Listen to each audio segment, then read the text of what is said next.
Now the next topic is the rebellion spreads. अब हम अगला टॉपिक स्टार्ट करेंगे जो हम चैप्टर 5 हिस्ट्री का कर रहे थे। तो उसका नेक्स्ट टॉपिक है हमारे पास द रिबेलियन स्प्रेड्स। इसमें क्या है, after the British were rooted from Delhi, यानी दिल्ली टू मेरठ, मैं आपको बता रही थी ना, मेरठ टू दिल्ली। जब सारे ब्रिटिशर दिल्ली से चले गए, जब मतलब सब लोगों ने मिलकर संघर्ष किया, रिबेलियन किया, तो सारे ब्रिटिशर दिल्ली से चले गए। There was no uprising for almost a week, ठीक है, and it took much time for news to travel, clear. तो there a spurt of mutiny begin, तो मतलब अब नेचुरल सी बात है कि अब ये क्या कह रहे हैं, जो म्यूटनी है, जो सैनिकों का संघर्ष था, वो जो है अब एक स्पर्ट पे पहुंच गया, मतलब अब पे पहुंच गया पूरी तरह से चोटी पे, मतलब अब सारे शुरू हो गए हैं। रेजिमेंट आफ्टर रेजिमेंट म्यूटिनाइड, मतलब हर सैनिक टुकड़ी के लोग, हर जगह की सैनिक टुकड़ी के लोग आपस में उन्होंने म्यूटिनाइड करना शुरू कर दिया, मतलब वो ब्रिटिशर के खिलाफ संघर्ष करने लगे। Took off to join other troops, और सब ने एक दूसरे के ट्रूप्स को ज्वाइन करना शुरू कर दिया, रिबेल ग्रुप्स को, जैसे कि दिल्ली में, कानपुर में, लखनऊ में। After them the people of the towns and village also rose up in rebellion. इस तरह से सारे जो लोग थे रेबिलियन में आ गए एंड रैलिड अराउंड, और सब ने रैलियाँ करनी शुरू कर दी। जमींदार और चीफ जो थे वो भी इसके अंदर आ गए और वो भी ब्रिटिशर के खिलाफ लड़ने लग गए। नाना साहिब जो कि अडॉप्टेड सन थे लेट पेशवा के, बाजीराव के, हु लिव्ड नियर कानपुर, जो कानपुर के पास रहते थे, उन्होंने क्या किया, देखो लिखा हुआ है किसके थे वो, लेट पेशवा बाजीराव के फादर बेटे थे नाना साहिब, ठीक है। उन्होंने भी क्या किया, ब्रिटिश रूल के खिलाफ आवाज़ उठा दी उन्होंने भी, ठीक है, अपने आप को पेशवा कहना शुरू कर दिया। He declare that he was a governor under emperor Bahadur Shah Zafar. उन्होंने कहा, उन्होंने अपने आप ही डिक्लेयर कर दिया कि राजा होगा बहादुर शाह जफर, वो उसके गवर्नर हैं। लखनऊ में जो थे, लखनऊ में भी क्या हुआ, जो हमारे पास गिवन है, बिरजिस कदर द सन ऑफ डिस्पोज नवाब वाजिद अली खान का जो था, उसने भी अपने आप को नया नवाब, उसने भी क्या कहा, अपने आप को नया नवाब घोषित कर दिया। कहने का मतलब है अब जो ब्रिटिशर्स के अगेंस्ट लोगों का जंग थी, जो लोगों का रिबेल था, वो बढ़ता ही जा रहा है। अब उनका पूरी तरह कॉन्फिडेंस लेवल इंक्रीज हो चुका है। ही to acknowledge that सुजैरिटी of Bahadur Shah Zafar, उसको भी बहादुर शाह जफ़र की शक्ति के ऊपर, उनकी ताकत के ऊपर विश्वास होने लग गया। उसकी मदर बेगम हज़रत महल took an active participation in uprising against the British. उसकी मदर ने भी, इवन जो बेगम हज़रत है, उन्होंने भी ब्रिटिशर्स के अगेंस्ट जो अपराइजिंग मूवमेंट चल रहा था उसमें पार्टिसिपेट किया।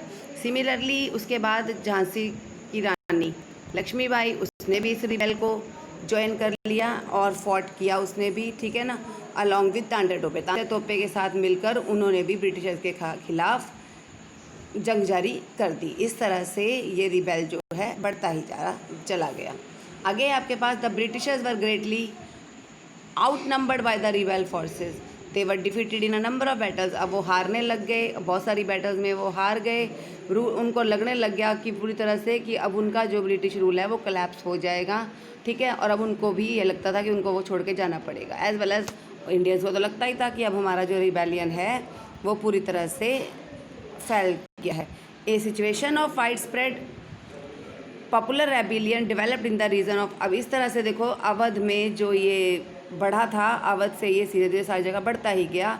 और इस तरह से ये रिबेलियन जो 6 अगस्त 1857 में lieutenant colonel Tytler to his commander in chief express the fear felt by the British, उसने तो ब्रिटिशों के डर के बारे में एक लेटर भी लिखी, किसको, sent by the lieutenant colonel, अपने कमांडर को भेजा उसने। Our men are caught by the number, अब वो कह रहे थे कि एंडलेस फाइटिंग हो रही है और हमारे मैन जो है लगातार पिछड़ते जा रहे हैं। Every village is held against, हर कोई विलेज, हर जमींदार जो हैं हमारा अपोज कर रहे हैं। और यहाँ तक कि नए नए लीडर्स भी आने लग गए। फॉर एग्जांपल जैसे कि अहमदुल्ला के बारे में बोल रहे हैं। अहमदुल्ला शाह ने भी क्या किया, फैजाबाद से आकर ब्रिटिश रूल के अगेंस्ट इस जंग को ज्वाइन कर लिया।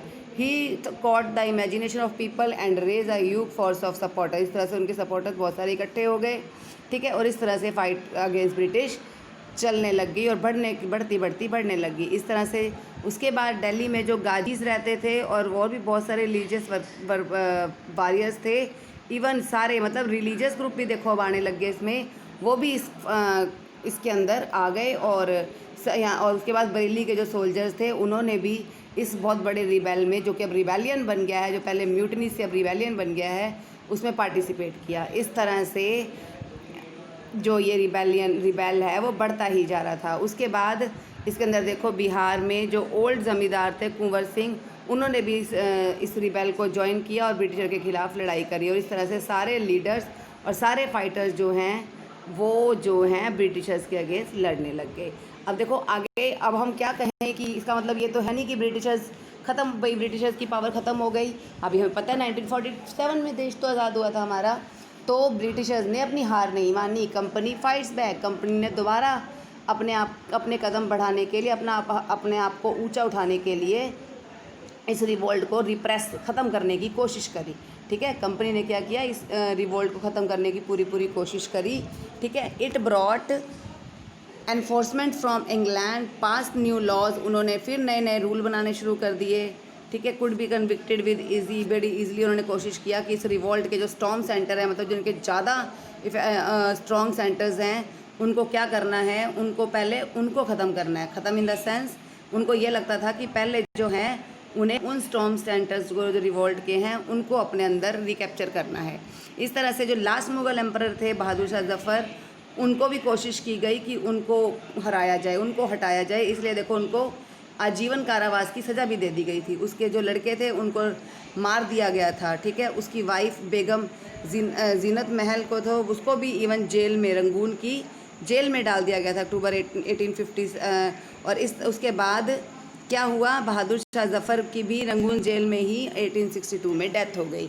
मतलब जैसे ही उन्होंने बहादुर शाह ज़फ़र को ख़त्म किया, क्योंकि वो राजा सब लोग उसी को मानते थे, तो उनको लगता था आधी पावर तो उन्होंने इंडियंस की पहले ही ख़त्म कर दी। इस तरह से उन्होंने दिल्ली को दोबारा रिकैप्चर कर लिया। But it did not mean that the rebellion died down after that. लेकिन इसका मतलब ये नहीं कि इंडियंस ने अपने हाथ खड़े कर लिए। पीपल कंटिन्यू टू रेजिस्ट, लोगों ने ब्रिटिशर्स के अगेंस्ट बैटल्स करी, उनके अगेंस्ट रहे, रेजिस्ट। ये देखो बेटा, एक वर्ड है रेजिस्ट। रेजिस्ट का मतलब होता है मतलब कि प्रतिबंध करना, मतलब रोकना, किसी को स्टॉप करना। ठीक है, the British had to fight for 2 years to suppress the massive forces of popular. और उसके बाद ब्रिटिशर्स को इंडियन के साथ लगातार 2 साल तक फाइट करनी पड़ी ताकि उस रेबिलियन को उसकी मैसिव फोर्स को वो दबा सके, सप्रेस कर सके। लखनऊ वाज टेकन इन मार्च 1850 और उनका कुछ मिशन पास आउट भी हुए। लखनऊ जो है 1858 के अंदर आ गया। रानी लक्ष्मीबाई भी हार गई और उनको 1858 में उन्होंने मार दिया। तो तांता तोपी जो है जंगल्स में चले गए सेंट्रल इंडिया के, और वहाँ पर जाकर उन्होंने क्या किया, ट्राइबल एरियाज़ में रह के पीजेंट्स के साथ, ट्राइबल एरियाज़ के लोगों के साथ मिलकर उन्होंने क्या किया था, गोरिल्ला वार किया था। ये इंपॉर्टेंट क्वेश्चन है। गोरिल्ला वार का आता भी है, तांते टोपे ने जो किया था, ताकि वो उनको हरा सके। लेकिन वो भी पकड़े गए और उसके बाद 1859 में वो भी मारे गए। Just as Viceroys against the British had earlier encouraged rebellion, the British defeat of rebel forces encouraged desertions. The British also tried their best. इस तरह से ब्रिटिशर्स के जो वाइसरायज थे उनके अगेंस्ट इंडियंस जीतते गए, उनका रेबिलियन बढ़ता गया। ठीक है, लेकिन ब्रिटिशर्स ने और गुस्सा आने लग गया। ब्रिटिशर्स ने और अच्छी तरह ट्राई किया कि वो अब क्या करेंगे। अब उन्होंने दूसरी नीति अपनाई कि लोगों की लॉयल्टी, लोगों की ईमानदारी, लोगों की स्वामी भक्ति जीतती जाए। उन्होंने अनाउंस किया कि जो लैंड होल्डर्स लॉयल होंगे उनको क्या दिए जाएंगे, रिवॉर्ड दिए जाएंगे, ताकि वो उनको ट्रेडिशनल राइट्स दिए जाएंगे उनकी लैंड पे, ताकि वो उनकी तरफ आ सके। मतलब उनको एक किस्म से उन्होंने लालच देना शुरू कर दिया। ये देखो गिवन है ना कि ये सारा क्या कर रहे हैं, वो कहते हैं उनको रिवॉर्ड दिए जाएंगे। ठीक है, और साथ में वो कहते थे उनको ट्रेडिशनल राइट दिए जाएंगे। मतलब एक किस्म से उनको लालच देने लग गए। ठीक है, if they not killed any white people, मतलब उनको ये कहा गया कि वो उनके साथ मिल जाए अगर, तो ऐसा होगा। In this way they would remain safe, और उनको ये भी कहा गया कि वो सेफ माने जाएंगे और उनके राइट्स जो हैं, उनके क्लेम जो हैं, उनको नकारा नहीं जाएगा। मतलब उनके जो भी राइट्स हैं उनको नकारा नहीं जाएगा, उनके राइट्स को माना जाएगा। ठीक है, लेकिन इंडियंस ने तो ये बात मानी नहीं। और उसके बाद नो डाउट ब्रिटिशर्स ने अपना वही काम किया। उन्होंने हज़ारों सिपाहीज़ को, नवाब्स को मार दिया। ठीक है, इसके बाद आगे है हमारा आफ्टरमाथ। आफ्टरमाथ में क्या है कि उसके बाद क्या हुआ। ब्रिटिश ने अपना कंट्रोल, नेचुरल सी बात है, फाइनली ब्रिटिश ने अपना कंट्रोल इतना कुछ करने के बाद हथिया ही लिया। 1859 में ब्रिटिशर्स ने क्या किया, दोबारा, ये देखो गिवन है आपके पास कि ब्रिटिशर्स ने 1859 के एंड में जाते जाते अपना पूरा का पूरा कंट्रोल अपने हाथों में, ब्रिटिशर्स ने 1859 में ब्रिटिशर्स ने क्या किया, पूरा का पूरा कंट्रोल अपने हाथों में रखा। But they could not carry on ruling the land with the same policies, लेकिन अब वो पॉलिसीज़ के साथ उस लैंड पे रूल नहीं कर पा रहे थे। Given below are the important changes that were, अब देखो कुछ चेंजेस के बारे में बता रखा है जो ब्रिटिशर्स ने किए। फर्स्ट है ब्रिटिश पार्लियामेंट पास, ब्रिटिश पार्लियामेंट ने एक नया एक्ट पास किया और क्या कहा उन्होंने, transfer the power of East India Company to the British crown in order to ensure a more responsible management of Indian affairs. कहने का मतलब है इंडियन अफेयर्स को अच्छे तरीके से अपने अकॉर्डिंग चलाने के लिए उन्होंने ब्रिटिश पार्लियामेंट में लॉ पास किया। ठीक है, सिमिलरली उन्होंने क्या किया, इसमें और क्या किया इन्होंने, ये देखो, a member of British cabinet was appointed secretary of state for India and made responsible for all matter related to the governance of India. He was given a council to advise him called the Indian Council. Governor General of India was given the title of Viceroy. India के ही Viceroy बनाए गए and that is a personal representative of Crown. Through these measures उनका main काम क्या था, ruling India के ऊपर responsibility को बढ़ाना। सेकेंड पॉइंट इन्होंने क्या किया, all ruling chiefs of country were assured that there territories would never be annexed in future. अब उनको ये भी था कि जो टेरिटरीज उन्होंने पहले हथियाई थी, बाद में इंडियंस ने वापस ले ली थी, अब दोबारा से वो टेरिटरीज जो हैं उनके हाथों में ना आए।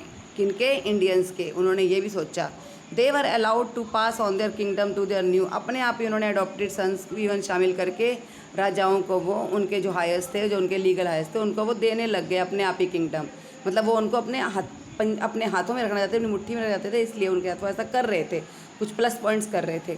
How ever they were made to acknowledge the British queen as their, और उनकी जो सॉवरन थी, जो उनकी सुपीरियर मानी जाती थी, वो ब्रिटिश क्वीन मानी जाती थी। और इस तरह से उन्होंने इंडियन किंगडम बनाई। कहने का मतलब जो इंडिया के राजा महाराजा थे उनको भी फ्यूचर में जो उनके हायर्स थे उनको कुछ ना कुछ किंगडम देने लग गए। मेन उनका मोटिव था उनको एक्सप्लॉइट करना। फिर उन्होंने एक और रूल क्या बनाया कि proportion of Indian soldiers in the army would be reduce. उन्होंने फिर ये सोचा कि इंडियन आर्मी का प्रोपोर्शन जो है, हमें जो लोग हमने अपनी आर्मी में इंडियन लोग लगा रखे हैं उनका प्रोपोर्शन कम करना चाहिए, and number of European soldiers would be increase, और यूरोपियन सोल्जर बढ़ाने चाहिए। इसके लिए instead of recruiting soldier from Awadh, Bihar, central India and south India, उन्होंने रिक्रूटमेंट कहाँ से करी, गुरखास, सिख्स और पठानों में से करी। इसी तरह से उन्होंने जो लैंड और प्रॉपर्टी जो मुस्लिम्स की थी, क्या किया उन्होंने, उसको भी अपने अंडर ले लिया, कॉन्फस्टिगेट कर लिया। ठीक है, और उसके बाद क्या किया, the British believe that they were responsible for the rebellion in a big way. उसके बाद उन्होंने एक कस्टमर जो रिलीजन से they decide to respect the customary religion and social practices, उन्होंने अपने आप भी जो है वहाँ की रिलीजन और वहाँ की प्रैक्टिसेस को क्या किया, उन्होंने क्या किया, वहाँ की रिलीजन और वहाँ की प्रैक्टिसेस को अपने आप ही वो करने लग गए, रिस्पेक्ट देने लग गए। Policies were made to protect, इस तरह से उन्होंने लैंडलॉर्ड्स को बचाने के लिए, जमींदार्स को बचाने के लिए भी बहुत सारी पॉलिसियाँ बनाने लगी उनके, ताकि राइट्स को सेफ रखा जा सके। इस तरह से हिस्ट्री में 1857 के स्ट्रगल के बाद एक नया टाइम पीरियड स्टार्ट हो गया। ठीक है, अब इस तरह से ये आपका चैप्टर जो है कंप्लीट हो गया। कहने का मतलब है कि हम लास्ट में यही हम पढ़ रहे हैं कि ब्रिटिशर्स ने अपनी हार नहीं मानी और दोबारा से उन्होंने इंडिया को कैप्चर कर लिया। देखो एक छोटा सा और पॉइंट है आपके पास, ये देखो एक आपके मैप के बारे में गिवन है। देखो दिल्ली, मेरठ, बरेली, ये जो 1857 का स्ट्रगल था कहाँ कहाँ तक फैला, झांसी। अगर आपसे पूछा जाए ना 1857 के स्ट्रगल के मैप वर्क में 2 एरियाज़ बताओ, तो आप दिल्ली, मेरठ, लखनऊ, कानपुर, फैजाबाद, बरेली कुछ भी भर सकते हो। अब लास्ट एक टॉपिक है आपके पास, from a heavenly kingdom of great peace. While the revolt was spreading in India, a massive popular uprising was raising in southern parts of China. It had stated that in 1950, it started in 1950 and could be suppressed only by the mid-1860s.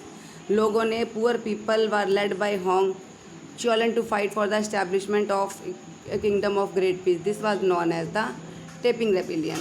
Hong Chan was a convert to Christianity and was against the British traditional religion practiced in China such as Confucianism and Buddhism. The rebel of Taiping wanted to establish a kingdom where a form of Christianity was practiced, where no one held any private property, where there were no difference between social classes and between men and women, where consumption of opium, tobacco, like gambling, were prohibited. The British and French armed forces operating in China helped the emperor of Qing dynasty to put down the tapping rebellion. मतलब इसमें आप देख रहे होगे, आपको एक rebellion के बारे में बोल रखा है, एक टेपिंग रेबिलियन के बारे में बोल रखा है, जिसमें ब्रिटिश और जो फ्रेंच फोर्सेस थी उन्होंने चाइना की बहुत हेल्प करी थी।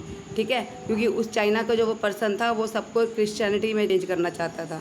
उसका क्या काम था? क्रिश्चियनिटी में चेंज करना, जो और धर्म थे उनको छोड़कर क्रिश्चियनिटी में चेंज करना। तो मीन्स ये एक और रिवोल्ट की बात की जा रही है जो कि इतना हमारे लिए इम्पोर्टेंट नहीं है, लेकिन फिर भी इसको आप एक बार पढ़ लेना। Thank you. In this way your this chapter is completed. Thank